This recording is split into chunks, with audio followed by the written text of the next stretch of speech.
Euzu billahi mineşşeytanirracim. Bismillahirrahmanirrahim.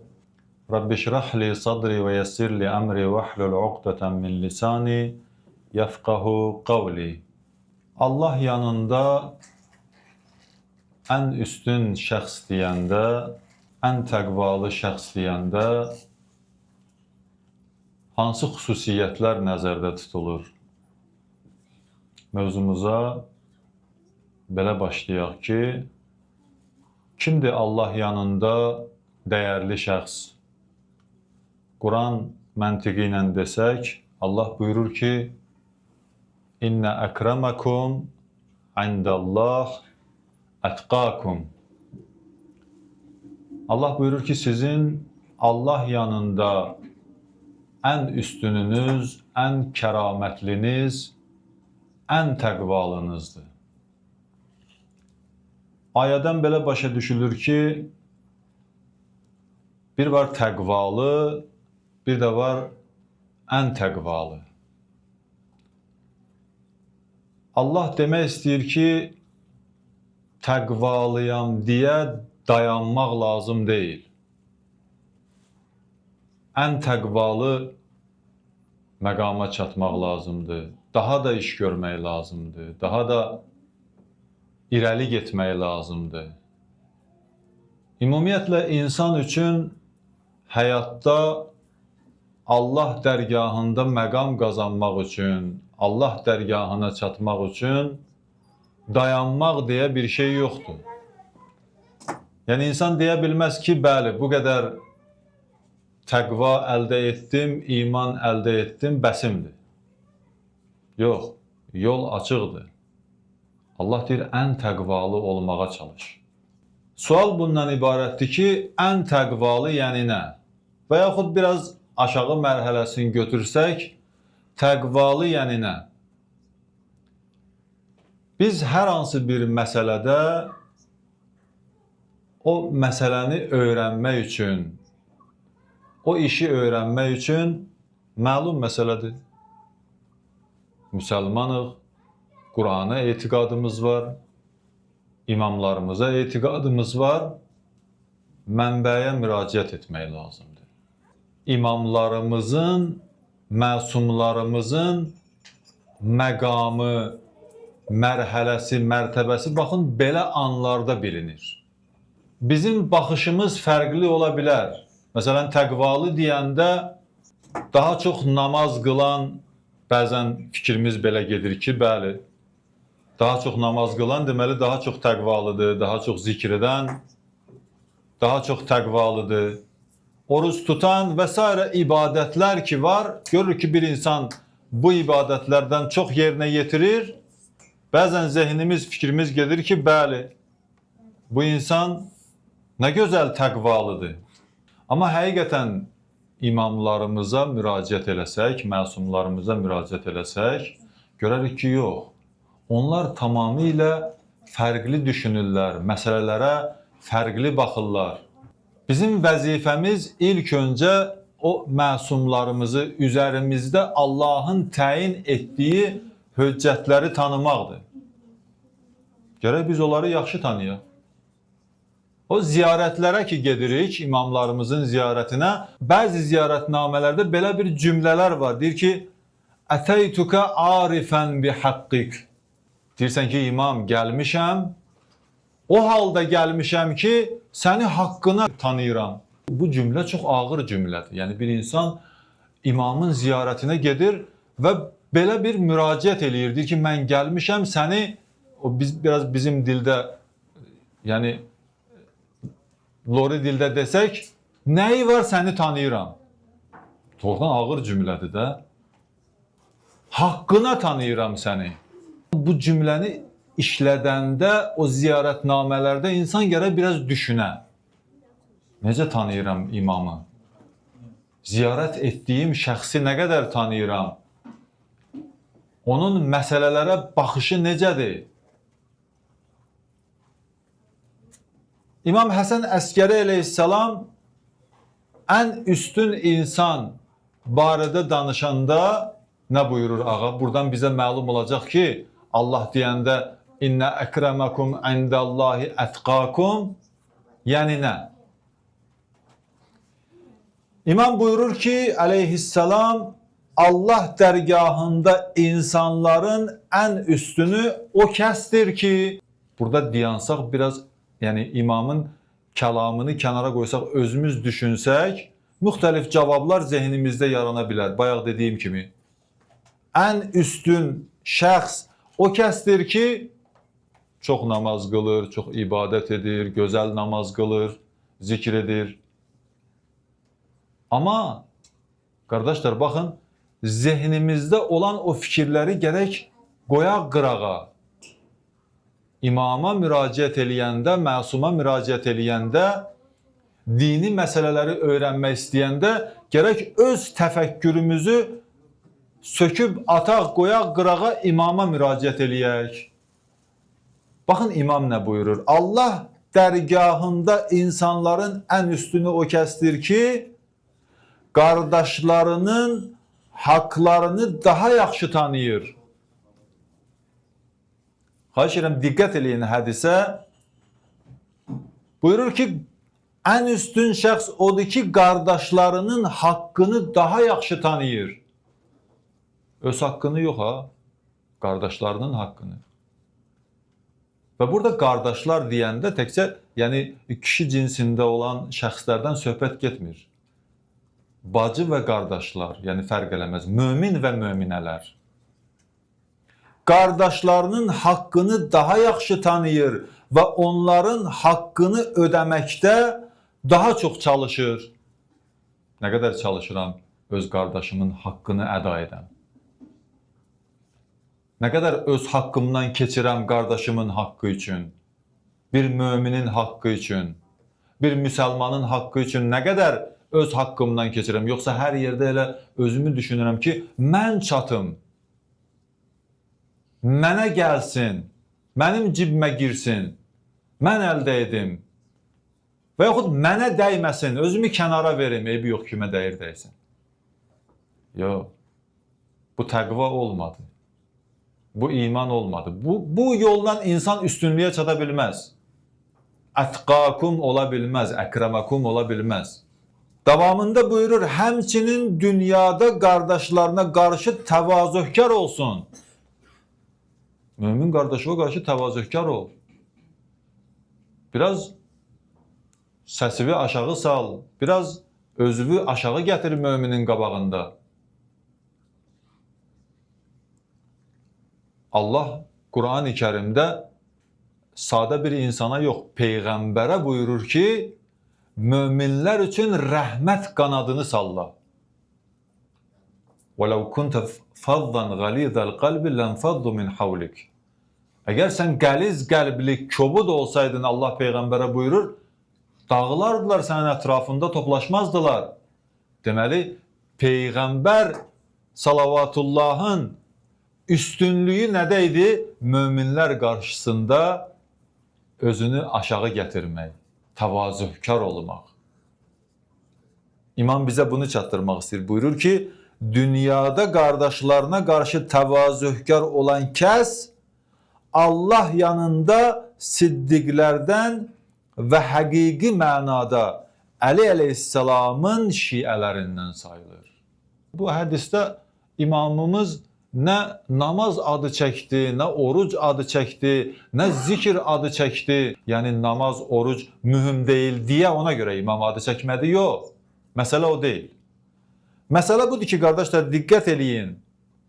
Ümumiyyətlə insan olan şəxs namaz qılan olmadı da. Namazsız insan olmaz ki. İbadətsiz insan olmaz ki. Namazdır, ibadətdir, orucdur. Bunlar zaten insan bunları yerinə yetirməlidir. Müzakirə mövzusu deyil ümumiyyətlə. Cəmiyyəti və yaxud insanları ayırasan, namaz qılanlar, namaz qılmayanlar. Namaz qılmayanlar zəhmət çəkib namazını qılsınlar. Quran-ı Kərimin ayələrinə baxanda, hədislərə baxanda namazdan söhbət gedəndə, yəni ibadətdən söhbət gedəndə ibadətin formaları qeyd olunur. Deyilmir namaz qılan, namaz qılmayan. Allah Quranda deyir ki, əqimus salat. Yəni demir namaz qıl, deyir, yox, namaz qılansan elə namaz qılan ol ki, namaz yaşasın. Amma çox az rast gəlinir ki, deyilsin ki, məsələn, namaz qıl, namaz qılan, namaz qılmayan, bu ondan xəbər verir ki, bu ibadətlər, vacibi ibadətlər üstünlük deyil ki. Üstünlük, baxın, hədisdə qeyd olunan bu məsələlərdir. Allah Qur'an-ı Kərimdə Fəth surəsinin 29-cu ayəsində 3 xüsusiyyət orada insanlar üçün qeyd edir. Həqiqətən də insanda o 3 xüsusiyyət olmalıdır. Və o olarsa, insan deyə bilər ki, bəli, mən Peyğəmbər ümmətiyəm, mən imam tərəfdarıyam, imam şiəsiyəm. Ayə buyurur ki, Bismillahirrahmanirrahim, Muhammedun Resulullah vəllezine ma'ahu. Peyğəmbər, Allahın Peyğəmbəridir, bildik. Vəllezine ma'ahu.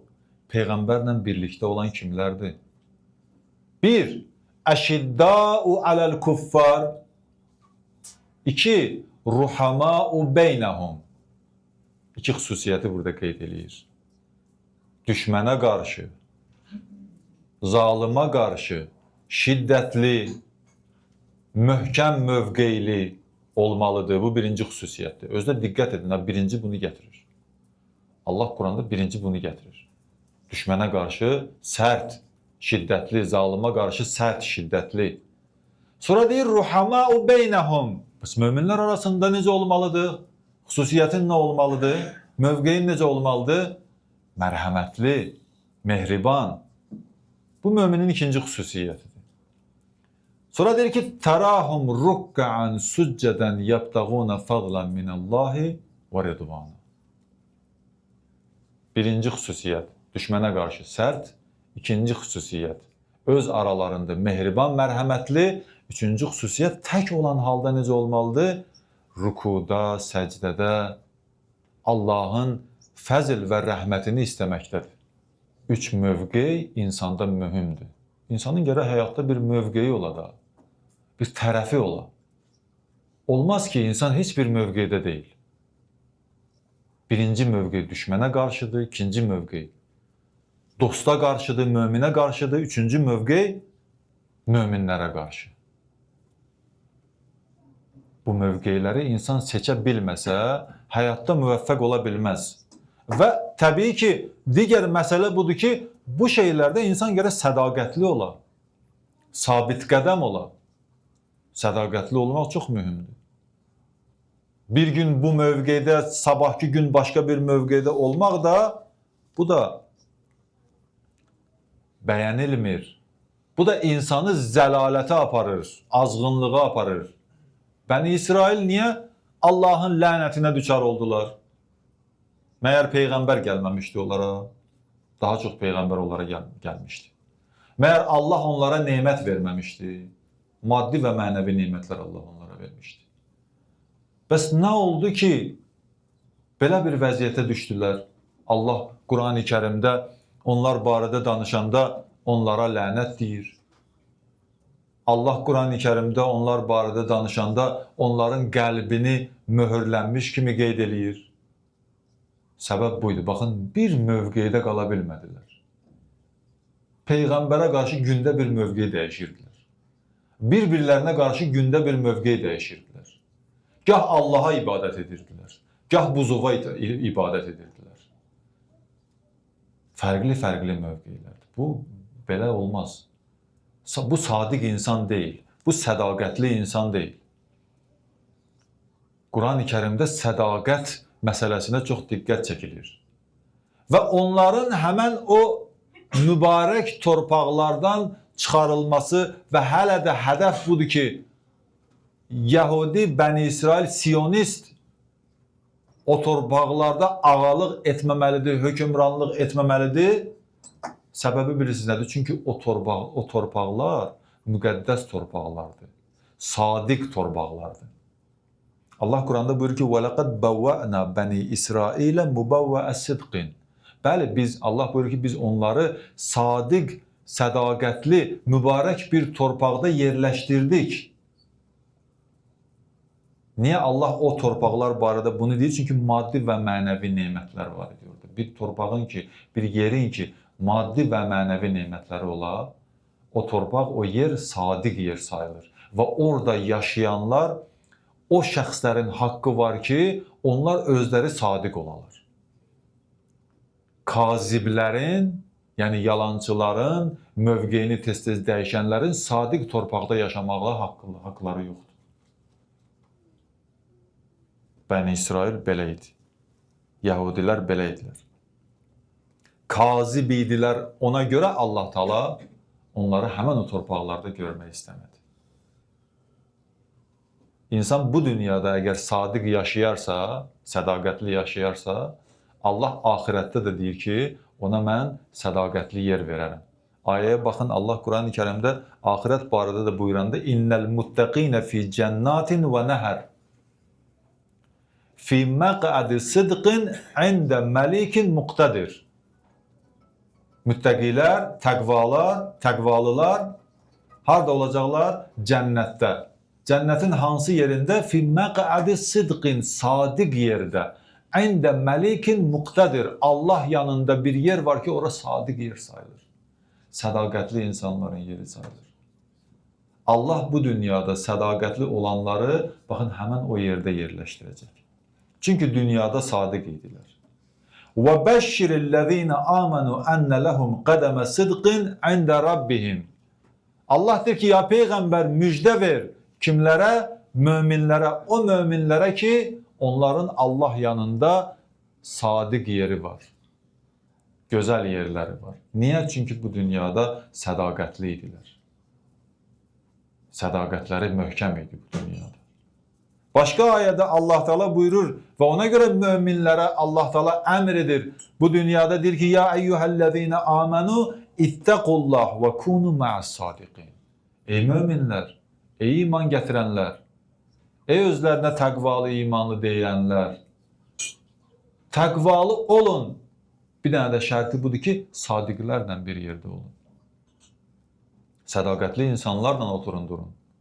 İnsan hər kəslə oturar, durarsa, onun xasiyyəti, hərəkəti, onun davranışı ona sirayət edər, təsir edər. O baxımdan insan əgər sadiq olsa, sadiqlərlə bir yerdə olsa, bu dünyada Allah onu sadiq yaşadar, sədaqətli yaşadar və axirətdə də ona sədaqətli yer verər. Sədaqət yəni nə? Burada bir dənə diqqət edək. Baxın, insanın bədən üzvləri var. İnsanın ayağı sadiq olmalıdır. Yəni, addım gərək sədaqətli addım atasan. İnsanın əli sadiq olmalıdır, sədaqətli olmalıdır. Yəni, bir işə əl atdınsa, gərək sədaqətlə əl atasan. Xəyanət əli ilə gərək hərəkət etməyəsən. İnsanın gözü, qulağı, bütün bədən üzvləri iş görürsə, gərək sədaqətli iş görür. Duada necə deyir? Dua məşhur duadır. Allahumma tahhir qalbi minən nifaq və əməli minər riya və lisani minəl kəzib və ayni minəl xiyanə. Deyir, ilahi, qəlbimi nifaqdan pakla təmizlə. Sonra deyir ki, və əməli minər riya, əməllərimdə riya olmasın, sədaqət olsun. Sadiq əməl, sədaqətli əməl yerinə yetirim. Sonra deyir, və lisani minəl kəzib, dilimi kizbdən, yalandan uzaq tut. Və ayni minəl xiyanə, gözün xəyanət etməsin. Bu dua məşhur duadır, gözəl duadır. İnsan gərək arada bu duanı özü üçün etsin. Sədaqət olmayan yerdə ixtilaf olar. Bəni İsraildən misal çəkdik. Bəni İsrailin belə ixtilaflara düşməsi öz aralarında və onlara göndərilən Peyğəmbərlə bu ixtilafları hamısı onların xəyanətlərindən irəli gəlirdi. İxtilaf da ki, dağıdıcı bir məsələdir. Bəli, insan bir məsələdə ixtilafa düşə bilər. İki cür ixtilaf var. Quran-ı Kərimdə Allah Taala ixtilaf barədə danışanda iki cür ixtilafı deyir. Biri yaxşı ixtilafdır, biri pisdir. Yaxşısı budur ki, elmim yoxdur, bəli. məlumatım yoxdur. Bir şey deyirlər, mən də onun barəsində ixtilaf edirəm. Amma elə ki, dəlil, sübut ortaya qoyuldu, mənə elm verildi, məlumat verildi, da burada da ixtilaf edirəmsə, bu artıq yaxşı ixtilaf deyil, bu pis ixtilafdır. Bu inadkarlıqdır. Bəni İsrail belə idi, Yahudilər belə idilər. Baxın, Allah Teala Quran-ı Kerimdə buyurur, 1-ci ayədə فَمَا اخْتَلَفُوا حَتَّى جَاءَهُمُ الْعِلْمِ Elm ki onlara gəldi, elmdən sonra da yenə başladılar ixtilaf eləməyə. Elmdən qabaq, bəli, məlumatdan qabaq ixtilafları var idi. Qəbul etmirdilər.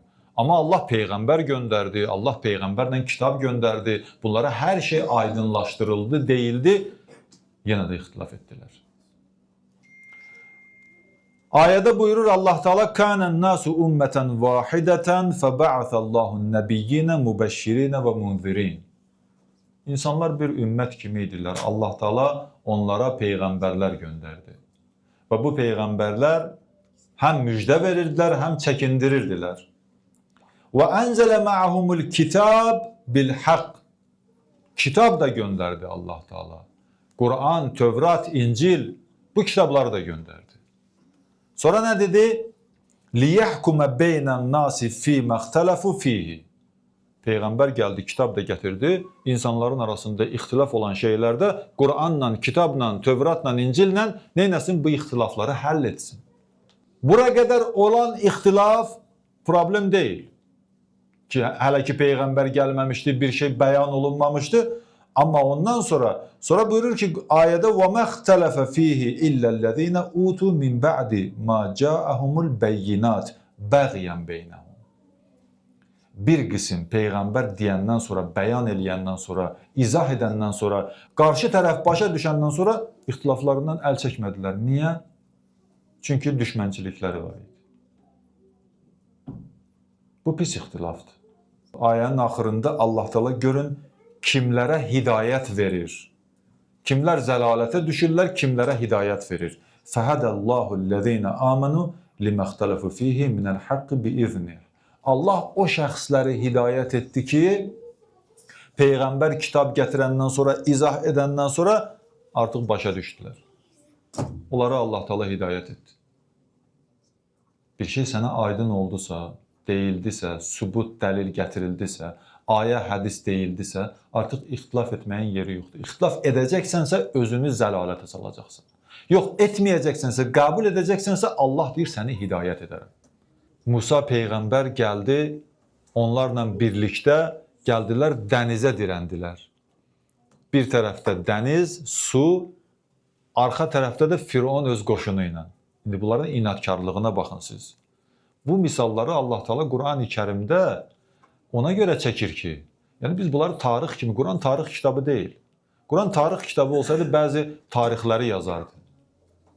Məsələn, Musa Peyğəmbər hansı ildə doğulub, hansı ildə dünyasını dəyişib. Və yaxud Yunus Peyğəmbər hansı ildə balığın qarnına düşdü, nə qədər orada qaldı. Bu sayılar yoxdur. Diqqət edirsiniz. Yusuf Peyğəmbər neçə il zindanda qaldı. Görmüsünüz, Quranda belə bir say yazılsın, yoxdur. Quran tarix kitabı deyil, Quran hidayət kitabıdır. Quran bir şeyi, bir məsələni qeyd edəndə onun mühüm olmayan şeylərini qoyur qırağa, əsas şeylərini qeyd edir ki, o insana fayda versin, onu hidayət etsin. Bir tərəfdə dəniz. Dirəniblər dənizə, arxa tərəfdən də nə gəlir? Qoşun gəlir. Fironun qoşunu gəlir. Əvvəl qorxdular, dedilər ki, bəs artıq inna lə mudrakun. Aya bu cür nə deyir? İnna lə mudrakun. Biz tutulduq. Biz yaxalandıq. İndi bizi öldürəcəklər. Musa Peyğəmbər nə dedi? Dedi, İnnə mə'yə Rabbi. Mənimlə, Allahım mənimlədir. Bu qədər möcüzəni görən bir qövm Musa Peyğəmbər əsasını vurur dənizə, dəniz yarılır. İndi Quranda bu şeylər yoxdur, amma təfsir alimləri bunu deyir. Deyir, orada Bəni İsrail ixtilaf etdilər. Dedilər ki, biz 12 firqəyik, biz 12 yol istəyirik. Niyə bir yol açsın bizim üçün? İxtilafa baxın, görün, harada ixtilaf edirlər? Bu dəhşətdir. Və həmən məsələ yenə də təkrar olundu harda? Musa Peyğəmbər əsasını daşa vurub su çeşməsi çıxanda, orada da nə deyir Quran? Deyir ki, 12 çeşmə onlar üçün yarandı. Hər firqə üçün bir çeşmə. Musa Peyğəmbərin borcu deyildi ki, onlar üçün 12 çeşmə açsın. Bir çeşmə də ola bilərdi, 3 çeşmə də ola bilərdi, 5 çeşmə ola bilərdi. 12 firqəyə 12 çeşmə. Bu deməkdir ki, onlar ixtilaf edirdilər. Bir-birləri ilə ixtilaf etməsinlər deyə Musa Peyğəmbər deyir, hərəsi üçün bir çeşmə gedin istifadə edin. Bu ixtilaf batil ixtilafdır.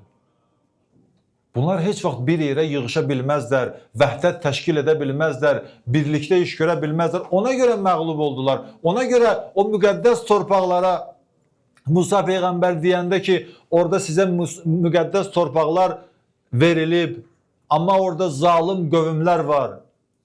Gedək vuruşaq, torpaqları azad edin. Allah Taala sizin üçün o torpaqları verir. Dedilər ki, İzhəb əntə və Rabbuka fəqatila inna hahuna qaidun. Sən get Allahınla vuruş, biz burada oturmuşuq, gözləyirik. Haçan sən o zalım qövmü oradan çıxardarsan, biz gələrik onda. İxtilafa baxın. Bu gedişatla Allah Bəni İsrailin qəlbinə möhür vurdu, onları zəlalətə apardı, heç bir hidayət də tapmadılar və bugünə qədər də baxın görün. İndi də belədir, indi də Bəni İsrailin içində ixtilaflar var. Belə deyil ki, hər şey onların içində əladır. Gələk Peyğəmbər dövrünə diqqət edin, ixtilaf və vəhdətdən indi biraz istəyirəm mövzunu oraya gətirin. Allahın Peyğəmbəri, Peyğəmbərimiz Mədinəyə hicrət elədi. Sual verək, Peyğəmbərin ilk işi Mədinədə nə oldu? Adətən bu suala belə cavab verirlər. Yəni, əvvəllər mən də belə bilirdim. İlk işi məscid tikmək oldu. Özünə ev tikmədən, ev düzəltmədən, bilirsiniz də, Əbu Əyyub Ənsarinin evində qaldı bir müddət. Özünə ev tikmədi, şey tikmədi, bir şey eləmədi, məscid tikmək. Amma həqiqətən də belədir, yox. Mən də elə bilirdim. Peyğəmbərin ilk işi ixtilafı aradan qaldırmaq, vəhdət yaratmaq, qardaşlıq əhdi bağlamaq oldu birinci Mədinədə. Bu, məscid tikməkdən qabaq olub. Bilirsiniz niyə? Çünki əgər vəhdət yoxdursa, ixtilaf varsa, məscid tiksəndə o məscidin içində vəhdət yeri yox, ixtilaf yeri olacaq. Nə olsun, gözəl bir məscid tikmirsən, amma məsciddə oturanlar hamı bir-biri ilə ixtilaf edirlər. Heç kim bir-birini qəbul etmir. Bu dəstə o dəstəni qəbul etmir. Vəhdət olmasa, məscid ixtilaf yeri olar. Vəhdət olmasa, Hüseyniyyə ixtilaf yeri olar. Vəhdət olmasa, mədrəsə ixtilaf yeri olar. Heç bir fayda verməz. Birlik olmasa, təşkilat ixtilaf yeri olar. Gərək birinci vəhdət yaradasan, ondan sonra təşkilatı qərar verəsən. Məscidi tikəsən, mədrəsəni tikəsən. Mühüm budur. Bəni İsrailin nəyi çatışmırdı ki, peyğəmbərləri var idi, torpaqları var, hər şeyləri var idi. Niyə hər şeyi əldən verdilər? Niyə qəlbləri möhürləndi? Çünki ixtilafları var idi. Həvəspərəstliklə iş görürdülər. İki dənə termin var. Əsalətül hiss, bir də əsalətül əql. Bəni İsraildə əsalətül hiss idi. Əsalətül hiss bilirsiniz nədir? Bax, misallar çəkim. Məsələn, Musa Peyğəmbəri qəbul etdilər, düzdür. Musa Peyğəmbər onlara nicat verdi, gəldilər, dənizi keçdilər. Amma hisslə qəbul etmişdilər, ağılla yox. Səbəbi bilirsiniz nədir? Çünki dənizi keçən kimi gördülər ki, orada bir dəstə qövm oturub, bütləri var, ona ibadət eləyirlər. Musa Peyğəmbərə dərhal nə dedilər? Dedilər ki, bizim üçün də o Allahdan düzət, biz də ona ibadət edək.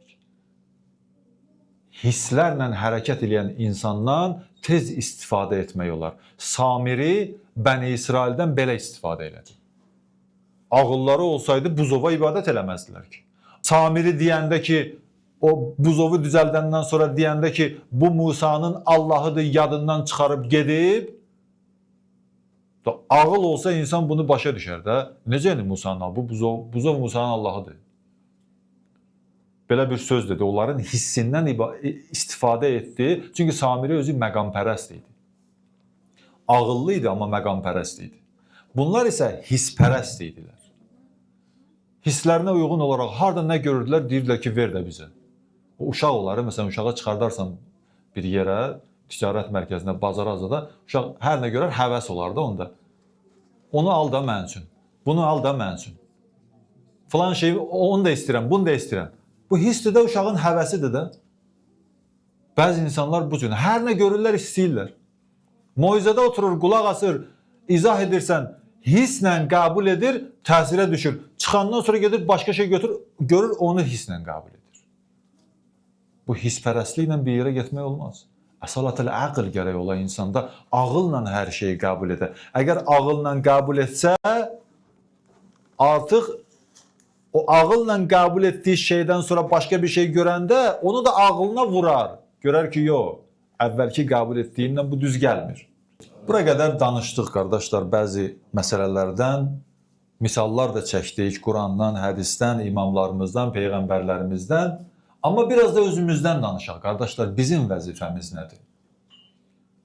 Biz necəyik? Biz də hisslə hərəkət edirikmi? Bizim də ixtilafımız varmı? Vəzifəmiz nədir? Nə iş görək? Nə eləyək? Birinci növbədə, qardaşlar, elə mövzumuzun əsası budur. Dediyimiz kimi, gərək ixtilaflar aradan qaldıraq. Gərək vəhdətdə olaq, gərək bildikdə olaq. Əgər varıqsa, gərək bunu qoruyaq. Demirəm, yoxdur. Bəlkə də var, amma vəzifəmiz bunu qorumaqdır. Vəhdətimizi, birliyimizi qorumaqdır. Bu birinci vəzifəmizdir. Bunun üçün də biz gərək imamlarımıza qaydaq. Yox, öz ağlımız işləsin, amma hər şeyi də öz ağlımıza söykəməyək. Bunun üçün gərək məsumlarımızın, imamlarımızın tarixini yaxşı mütaliə edək. Bu təkcə ruhani işi deyil, qardaşlar. Yəni, təkcə ruhani məsumların həyatını yaxşı bilməməlidir. Möminlər də bilməlidir. Baxın, rəhbərin kitablarına Allah hifz etsin. Həqiqətən də adam o kitabları oxuyanda, imamların tarixini ki, bəzi kitablar yazıb rəhbər, onları oxuyanda adam sanki qəflətdən oyanır, yuxudan oyanır. Bədənlərin bir yerdə olması, cisimlərin bir yerdə olması mühüm deyil.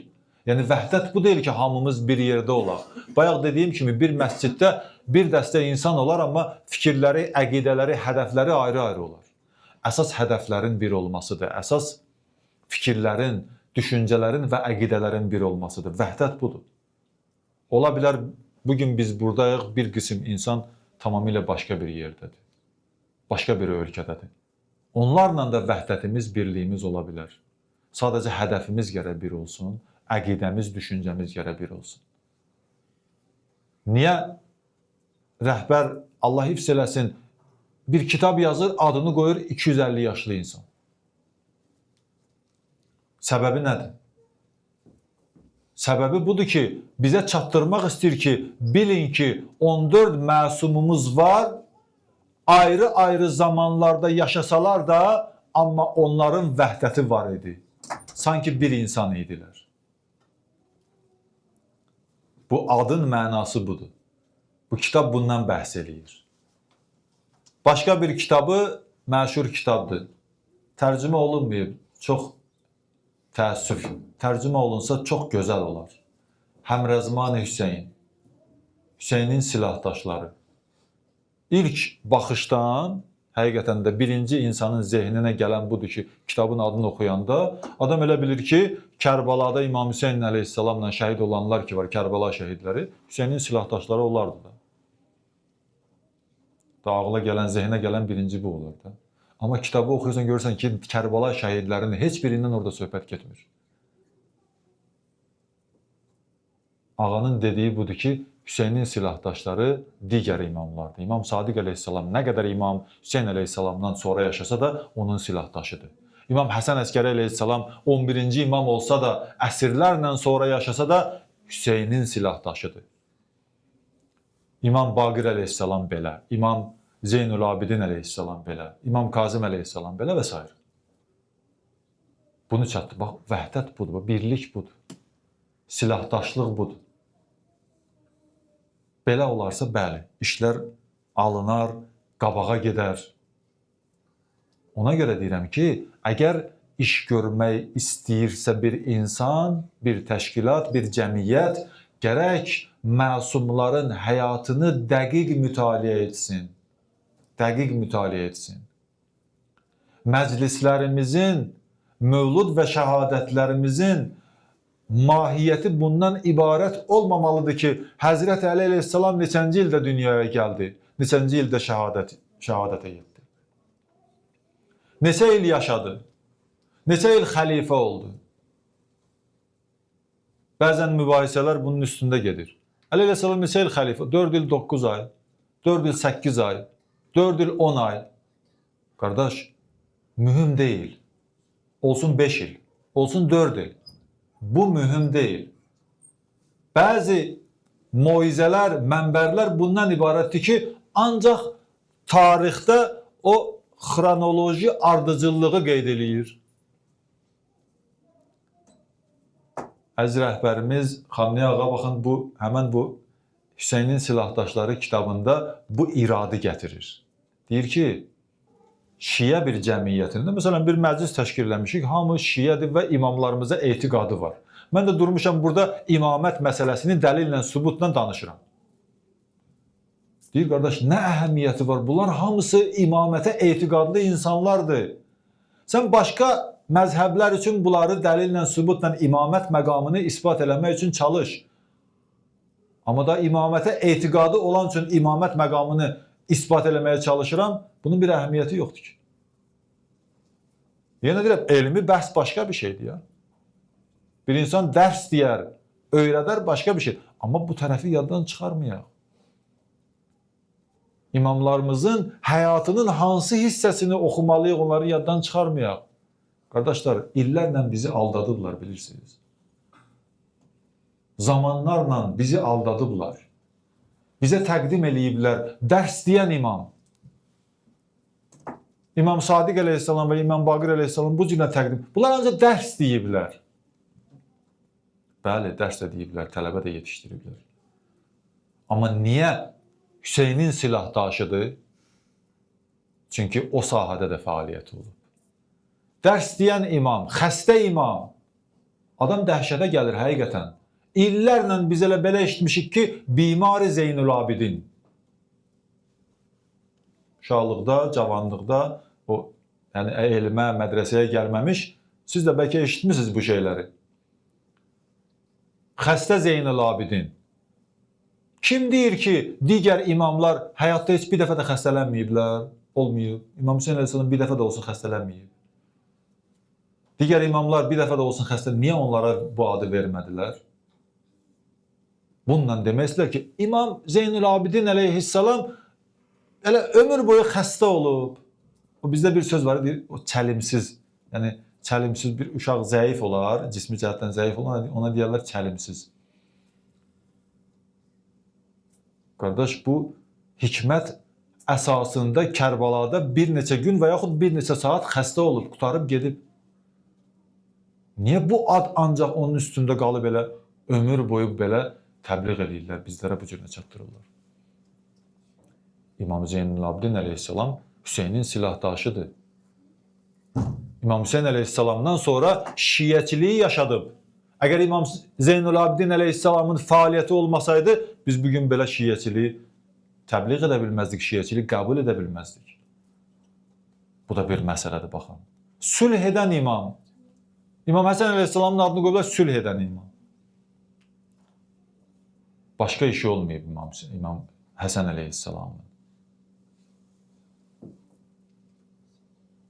Sülhün özü də bəzən görürsən ki, bir faydalı bir şeydir. Sülhün özü də bir inqilabdır.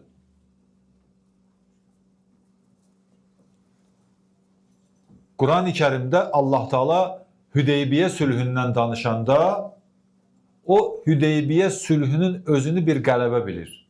Fəth surəsi adətən belə başa düşürlər ki, Fəth surəsi inna fətəhna ləkə fəthən mubina Məkkə fəthindən söhbət gedir. Yox.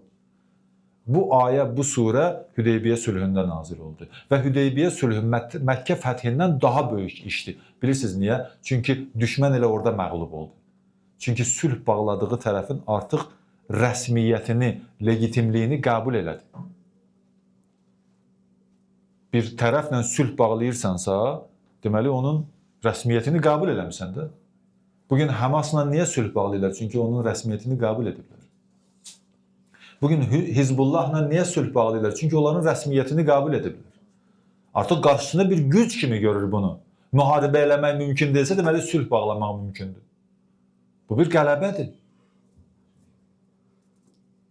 Bu bir, üzr istəyirəm ifadəmə görə, ləkə kimi hansısa bir imama yapışdırılmamalıdır.